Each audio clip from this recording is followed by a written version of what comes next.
So this video is about a Dodge Intrepid that was still having solenoid codes after replacing the solenoid pack.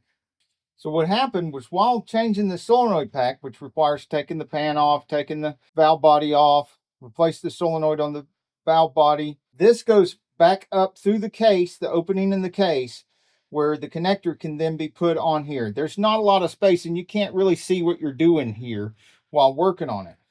My guy who was doing this didn't see that trash falling down into that connector. You can see nice, shiny, new solenoid pack, but it ain't shiny and new looking in there because all that trash was falling down in there while he was struggling to get it hooked back up. Then he went to shove that connector down in there really good. And can you see what's right there? There's a small stone lodged in there.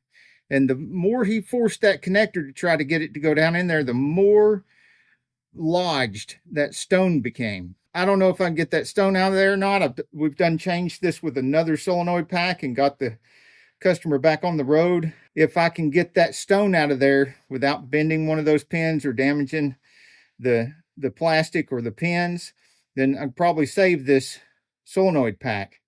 But it's lodged in there pretty darn good. So if you're having trouble and you still got solenoids, look for weird stuff like this, because you never know. And if it's something else besides that, if it's not that and you figure out what it is, please let everybody in the comments know, because the whole purpose of these videos is to let people know about these weird things that are going on, so when they're having trouble and they can't figure it out, maybe we can give them the answers or give each other the answers. And if you want to share video or pictures of what's going on with yours so that it help everybody else, we've got the Saneauto Facebook page. You can share there the pictures and videos that YouTube doesn't allow here in the YouTube comments. And I'll put a link to some of our other transmission videos up in the corner here, and a link to our auto repair stuff in the other corner here. Thanks for watching and hanging out with us. Now get off the couch and get dirty.